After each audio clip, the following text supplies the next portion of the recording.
Hi everyone. I just want to say hello right quick. Share some thoughts. No records right quick. This is just a quick one. I took the day off of work. It just really did not feel like it today. So I'm taking a mental health day. But I wanted to say that I'm really glad my sister put up the slideshow of my family. That warms my heart. It's really cool. I did want to go ahead and share that my friends Icky Blossoms, who I did the split single with last year, I can announce it. They went out to LA today. They flew out today to start working on their full-length album, which will include 2, possibly 3 songs written by yours truly. They got signed to Saddle Creek Records, which is an Omaha-based label, but it's getting to be well known. And the other big news that I can announce for Icky Blossoms is that they're being produced by Dave Sitek of TV on the Radio. I'm really happy for them. And the whole band doesn't even get to go out to LA. It's the 3 principal people, the 3 principal singers and songwriters, because they can do all the music themselves. As I said in the video back, if I had the money, if I could afford to fly out to LA, I could be on the Icky Blossoms record. I could be one of the musicians. But that's the way it is with money. It also made me think right quick about, I had mentioned in a recent video, the fact that maybe most people don't know how record companies exploit artists, especially the big ones. Just a point, in fact, that came to mind while I was thinking about Icky Blossoms is a lot of times when a band gets signed to a big label and they do well, the first thing someone at the label tries to do is to split the band up and make the principal artist the principal sales focus of the band to go solo. This has happened so many times. In recent past, it's happened to Destiny's Child. They couldn't get Beyonce pried away from that band quick enough to exploit the holy hell out of her. Of course, she's rich and she's enjoying the exploitation, I would think. She's rich. I mean, I guess that's what she wanted. Another band that this happened to, where the band talked about it in public, and it happened anyway because record companies are unscrupulous, and when it comes to money, people don't matter. But No Doubt, Gwen Stefani, they couldn't pry that girl away from No Doubt quick enough. That long-legged, white, blonde-headed thing, they knew that was a money-making machine. Now, if I upset some people when I talk like this, I'm telling it to you straight, because this is the truth. You may not like the way I'm putting it, but believe me, people, this is the truth. Which leads me to just share a couple thoughts on Martin Luther King Day. I don't celebrate it because it has no meaning to this country.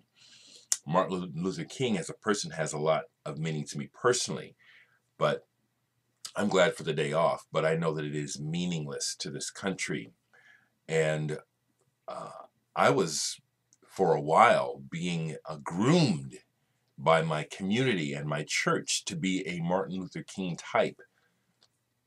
As a young boy, it was noticed that I not only could I sing, but I can speak, and that I was a believer. As a little boy, I was very naive, and I believed what I was taught. And there were forces in my life, my grandparents and some other people, who for a while were trying to groom me to be a Martin Luther King type evangelist. Well, we see what they do to people that try to do anything good, and that is exactly what happened to me. First they killed John Kennedy, then they killed Robert Kennedy, or whatever the sequence is, but then they killed Malcolm X, and then they killed Martin Luther King. As a little boy, it was obvious to me, well, look what they do to good people. They kill them. It was obvious to me that the forces that be in this country and in this world are not, number one, they're not good. They're not benevolent. They're not humane. They don't care about people. And that there is no governing body or people or person watching over us. It's a money game. It's a power game, period. And so for that reason, Martin Luther King Day is meaningless to this country.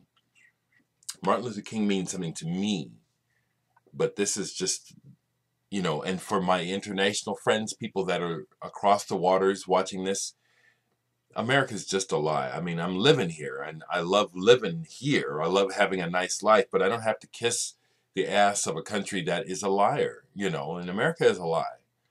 It is. This is just ugly America. Those are my thoughts this morning. Do I have anything about music to share with you? Just that I'm in the difficult part of waiting for my test pressings so that I can approve them and get this dang thing manufactured. I mean, it's just a record. It's just an object, but it means so much. And the wait, having to wait to make it and get it manufactured makes it even that much more meaningful. So that is what else is going on.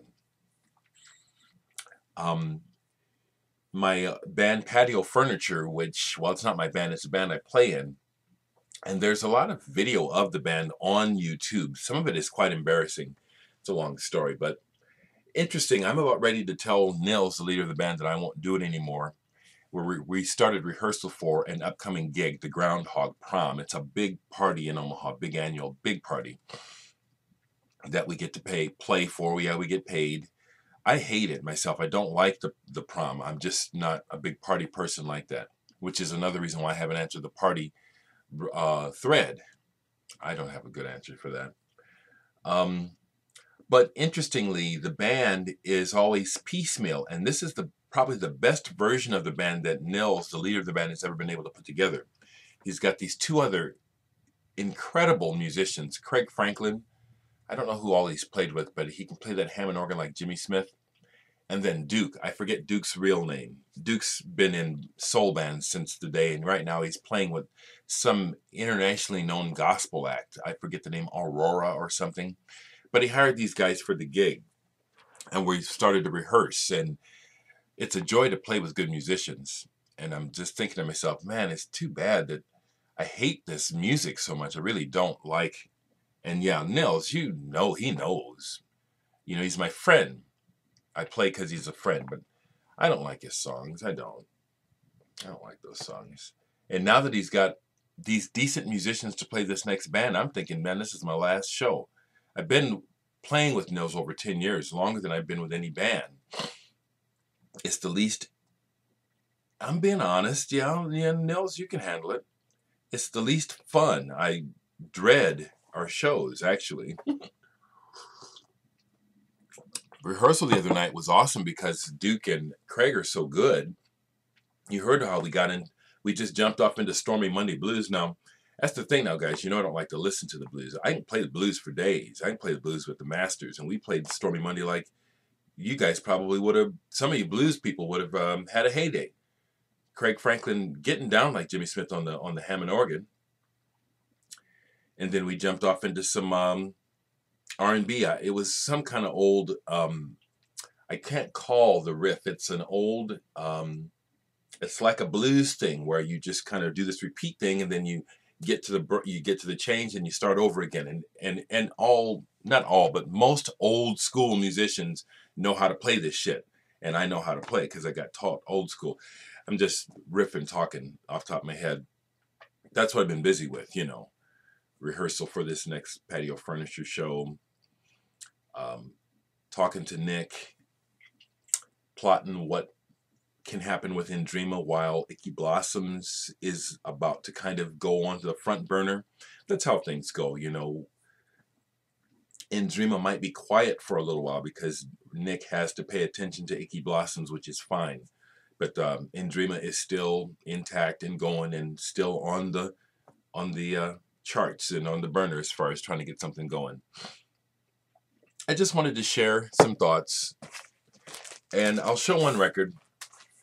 I played one record yesterday and played a bunch of CDs. One of the records I played yesterday was Catharsis, Suspension of Belief, and this is some industrial music made by someone kind of like me who back in the day in the 80s got some friends probably to help them put some money together to make this record. 1989. SSS Productions, Pittsburgh. But actually this comes out of San Francisco. Okay. But it's pretty cool. There's a homemade quality to this in that it's not recorded that well as far as the sound quality. But they get it going. Look at that, homemade labels and everything. Home drawn. This is probably maybe 500 copies, maybe 1,000 of these that exist at the most. But I listened to this and I really enjoyed it. That's the best way to put it.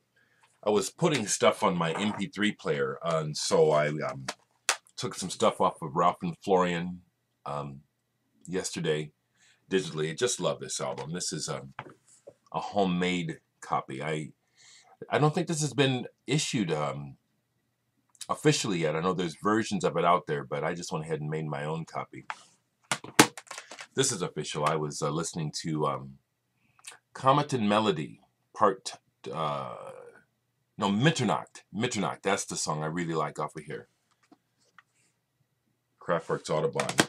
And then I was in the K's, so I pulled out Creedler because I couldn't remember this. I know that Schneider, the guy that started Schneider TM, who I've met, great guy, was in this band.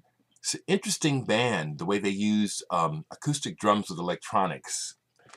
Kind of weird, kind of cool. So I listened to this. What is the name of this? Appearance in the Park. Yeah, Appearance in the Park. Okay, so that's a little bit about music. Just wanted to share some thoughts. So glad, Stephanie, that you're sharing the slides, the pictures of the family, bringing back memories, making me think of Mom and Dad.